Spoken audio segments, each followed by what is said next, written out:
ko an woni giddude yimɓe tato nawnuɓe nene no nawni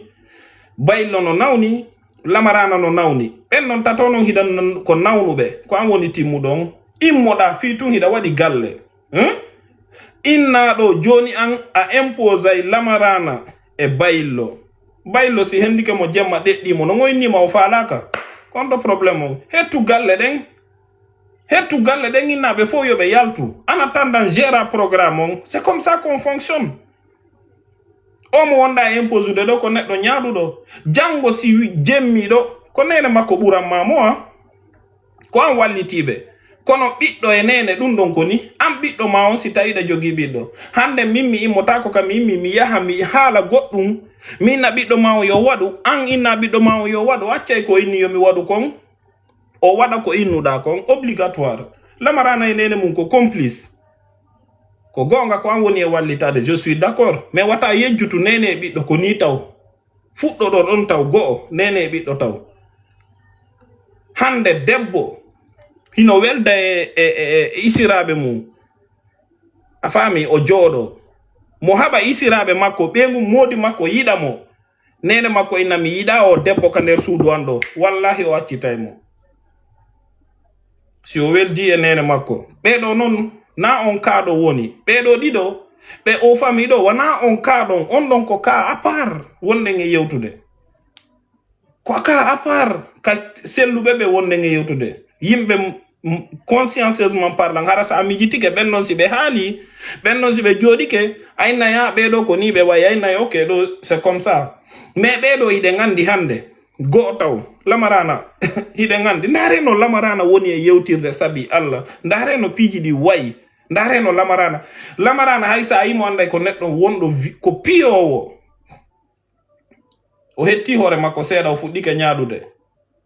ñande o hetti hoore makko tigi ko honno wata e baylo kan yaafe baylo ñande hetti hoore mum o fuɗɗike ñaaɗude ñande o hetti hoore makko tigi tawi o heɓi hakkil wallahi o wara e lamarana je suis ɗum ɗon ko noon kono ande yimɓe no jooɗi ɗo ino darde ɓeynde baylo ile ingrat baylo fuɗɗi hettude hoore mum tawa o fuɗɗike hettude hoore makko o ñaaɗi baylo fuɗɗike hettude hoore mum ñaaɗi imagine ñande o jooɗi tawa baylo hetti hoore mum hakkunde o piya e lamarana ha o maaya jonno yimɓe no jooɗi ɗo no inna hande baylo il est ingrat c'est pas question d'ingratitude ko question influence nene e ɓiɗɗo ko ni min hande ko mi wonno d'accord je serai d'accord avec Mariam Touré et puis on gotum o jooɗo inna hey baylo o inna nene miɗo andi ɓeɗo ɗiɗo hande ka wonden ɗo ko yen eltuɓe taw eltemɓe ha ɓe hetta hoore maɓɓe et puis en plus ɗum ɗo wona privé wona hakkunde maɓɓe o noddaɓe o inna nene wonen hakkunde men yewten taw ha famodiren sen famodiri ɓeɗo hiɗen andini ni lamarana ko ɗum ɗo o nodda fami on o joƴƴinaɓe ɓe yewta ha moƴƴa jes wata impose goɗɗo ko falaka surtout neɗɗo mo timma neɗɗo mo andanda hoorema no nawni wata impose on sa impose nawnuɗo so wari hande si yo Allah dandu baylo monoɗo kikiɗe nene makko ina mo andi kun jiwu yaltine déjà an e hoorema inni miñam makko ala ton na fami o baylo raɗike miñan lamarana ka baylo raɗike nene lamarana isiraɓe makko o raɗike ɓeɗo ɗiɗo ko lamarana waccata miiji toɗen moƴƴa mo raɗike isiraɓe mum ko ɓeengu mum accata hakkunde mon e Allah jonnon an immoɗa ɗon ara impose oɗa an ara ɗon imposa on feetuɗo ɗon innamo ko ɗo mayata joni o raɗike nene o raɗike miñam an e hoorema ana min haali ko no woni e haalde ton minen koko woni arde kon ko ɗum me woni e yiwde hande noon en jooɗike ɗo enen ɗo fop nous serons complice enen ɗo fop ko en complice neɗɗo ko yiɗuɗa mo wowata tawtumo e ko hoore ko andanda hoorema nafoyta en janngo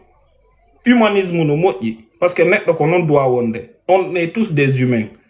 hande ko waɗɗa wo ko hoorema waɗanta a waɗa goɗɗo fiyo goɗɗo ɗumannoma mais si a yii danger yewtu on tigi innamo kaari ɗum ɗo wona ko moƴƴi wata sutonu goɗɗo e hoore ko andanda hoorema tampinoya e mo janngo parce que video ji no wodi ko Mariama woni impose de baylo jombumo baylo jogomo Mariam kanko jiwnkun kanyum kadi min ko mo ka bengu am mi jodoto do ka modi am min ko do mi jodoto be na tappido be wadani on tuma be immobe hota kon num baylo wadoyta kikide ko num baylo wadoyta kikide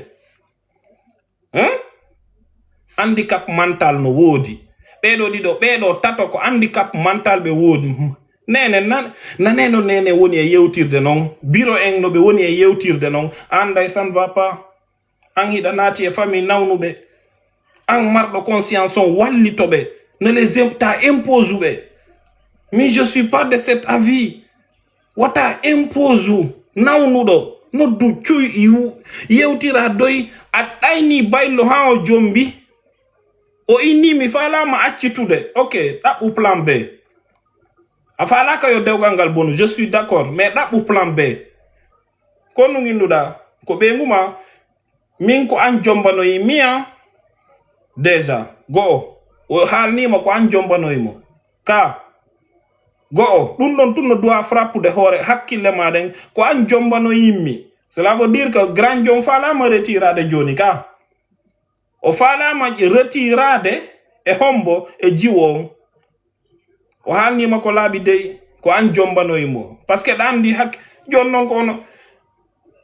ko non fof jombidoyi par ce que Allah andimo lamarana hiɗa yiɗi honno baylo hiɗa yiɗi oyni hihi lamarana hiɗa yiɗi oyni hihi ka hanki o yejjitino ha ko kanko inunono yiɗi hande o inni wona an jombanimo ɗum ɗon duwa ka mijitade anda lamarana hoore nden joɗaki e baylo kam a duwa mijitade anda baylo hoore nden joɗaki koto baylo hoore nden joɗaki taw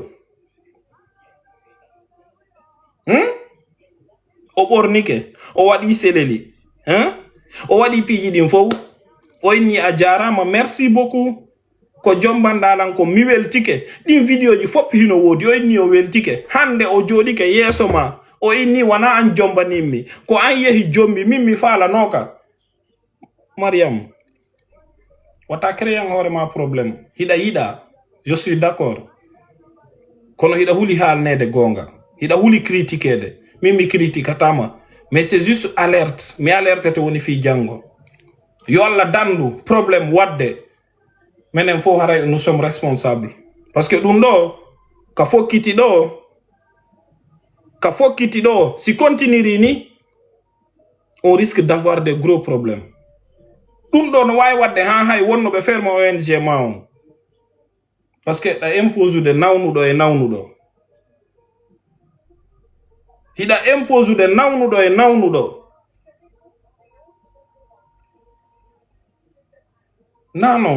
nanon piiji ɗin wona no fi a waɗi hande imposata anduto ko nawnuɗo baylo ko nawnuɗo oy nimo wiɗa hankadi ta impose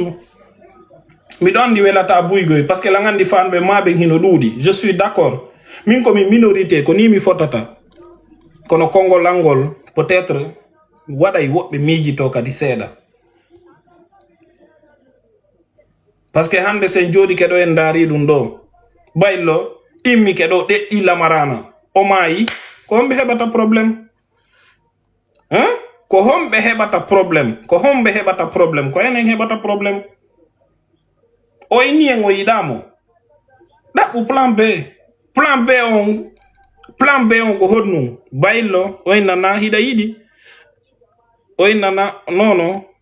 mi yiɗa ok joni ko num falɗa ka yewtir hakkil ko num falɗa baylo joni mi waɗane baylo ina min de ko ɗum ɗo mi faala ko ɗum ɗo mais imagine ka yewtirɗa ɗon imagine ka yewtir hihi mi nani joni woɓɓe no falama jombande a faala jombude a faala jombude imagine o na selluɗo ko waɗinaɗo ko waɗi wo o waɗina wallahi ko waɗina wo o waɗina wona kanko woni e wadde déjà o innima an e hoorema o innima ko onon jombano yimmi andi o timma andi hakkille ɗen joɗaki et pourtant le ko onon fof jombidi ko onon fof toridi o waɗi seleli o jombi o waɗi piiji ɗin fof waɗɗon mariage o célébri o jooɗi yeeso adnan fof o inni a jarama o waɗi premier nuit de noce makko ko honnu o waɗanma o waɗi premier nuit de noce o ari o inni ha hande mi hettike mi fuɗɗike hettade 2 mois ba 3 mois après o artanama yeeso ma kanko e soketiji makko labaɗi imo ɓorni ha moƴƴi mo jooɗi ka canapére makko mo jooɗike hakkille ɗen fuɗɗike deeƴude hakkille ɗen fuɗɗike jippade o fuɗɗike hettude hoore makko seeɗa mi innata o yewtidi e bureau en famille on ton jooɗike peut être ɓe faalamo jombande mais an ɓurɗoɓe hakkilɓen mo andanda hoore ma ko an woni wallitade ndaruno wallitoroɗa wona fiyo añu lamarana dey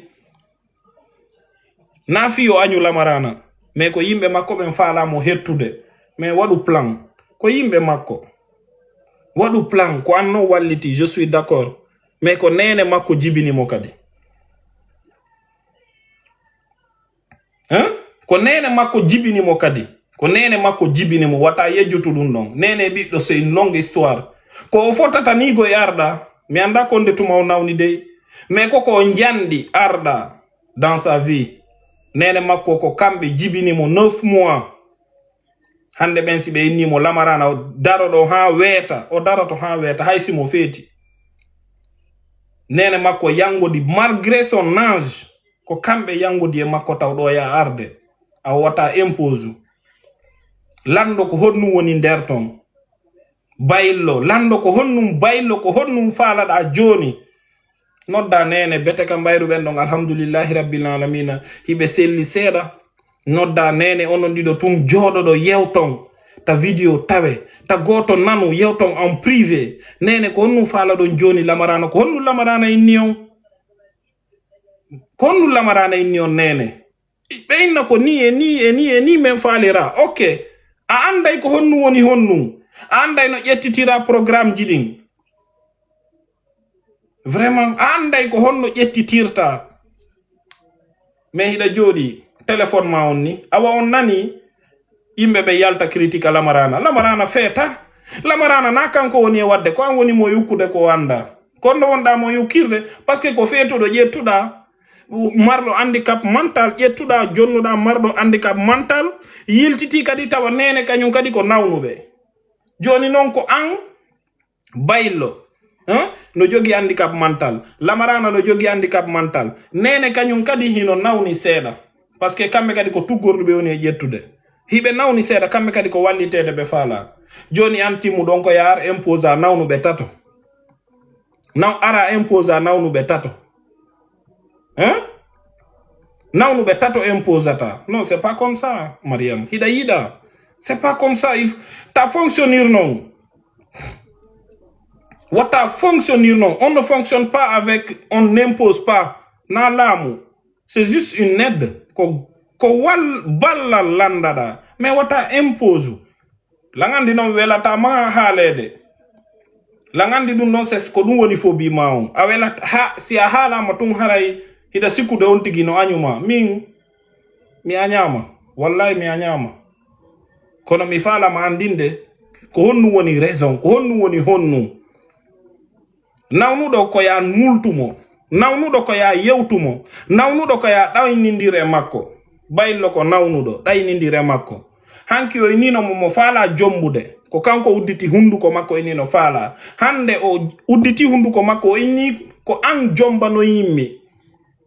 andi o nawni hakkille ɗen joɗaki andu ko nawnuɗo joni an a pooɗi lamarana to a joƴƴinimo lamarana ko modimani nani min ko ɗo mi mayata lamarana kanin kadi anda ko jokki anda lamarana anda ko jokki innamo innamo ko ɗo o nawnata innamo ko ɗo o mayata ka dewgal makko modi makko inni o yiɗa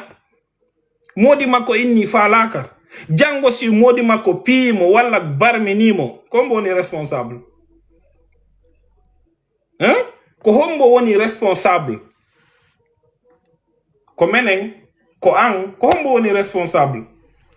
joni mo modi mum inni falaka si ɓengu ma kadi inni yiɗama ko yar impose da force milan force a jabanay lang par la force a jodoto do ça ne marche pas comme ça nanon piji di marsirta nanon piji di marsirta nanon piji di marsirta Mariama nanon piji di marsirta ida jogi conscience ida andi ko jokkuda hande